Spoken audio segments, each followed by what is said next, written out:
about a society which had bigger masjids than you had, which had bigger scholars than you had. This was Muslim Spain.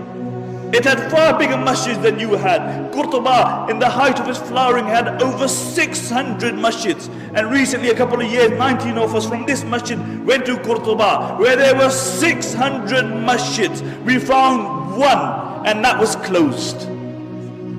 Why? What happened? Because these were people who forgot Allah, and Allah made them forget themselves. And you look at the scholars of Spain. Who were the scholars of Spain? There were the likes of Ibn Hazm, there were the likes of Imam Qurtubi, there were the likes of Ibn Abdul Barr. These were people who were the backbone of Islamic learning.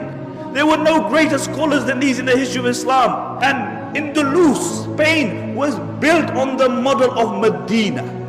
And as long as their focus remained on Medina, they flourished. But when their focus turned toward the dunya, then that same progressive society sank, because the Muslims were not created for the dunya. The Muslims were not created for the dunya. The Muslims were created for the hereafter. We are Abdullah. We are the slaves of Allah subhanahu wa ta'ala. And the highest status that we can reach is that we will remain the slaves of Allah subhanahu wa ta'ala. This very society, Spain, when their own people, their focus became the dunya, that every single person was concerned about himself. He was concerned about his own kursi. And the narrations mention that the rulers of Spain, what they would do, that the Muslims would actually make treaties with the Christians, and they would fight against their own Muslims.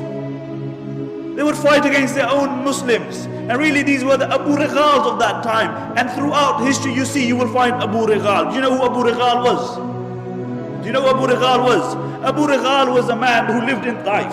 And when Abraha, the Yemeni Christian governor, came to destroy the Kaaba, Abu Righal told him, look, I'll show you where the Kaaba is as long as you give me a few pounds. So Abraha agreed. When Abu Righal reached the outskirts of Makkah, he died. And what the Arabs would do, they would pelt his grave with stones, because he was a man who was ready to sell his religion and his people for $1 and a dime.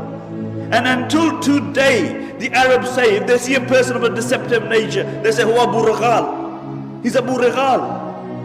And these were the Abu Righals of that time. And one place after the other fell in Muslim Spain.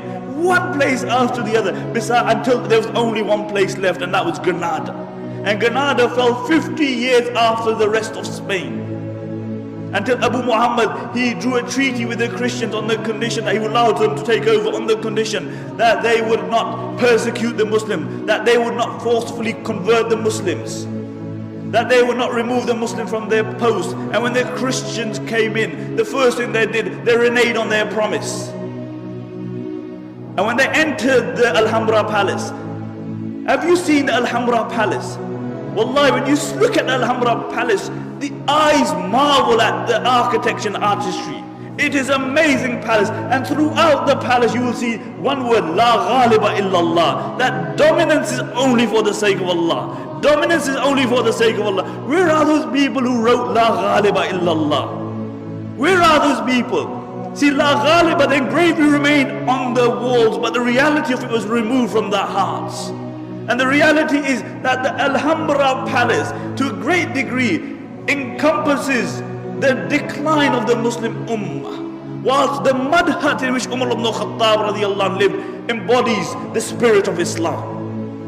And really, when these Christians, they walked into the Alhambra, they found the highest place that they could find, and they erected a crucifix there. And when Abu Muhammad saw this, he began to cry.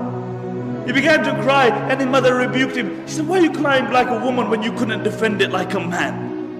Why are you crying like a woman when you couldn't defend it like a man? And this is our state today, really. We whinge about everything. We blame everybody else besides ourselves. We blame the Christians, we blame the Jews, we blame everybody else. But it's one person we don't blame, it's us. We even blame time. The zamana yesaya. As the Arabic poet says, it's a na'ibu zamanana wal aibu fina wa ma li zamanina aibun siwana. He said, we find fault in time, but the reality is that the fault lies within us. And if there was any one fault in time,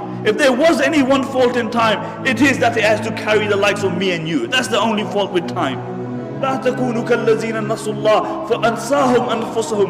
Do not be like those who forgot Allah and Allah made them forget themselves.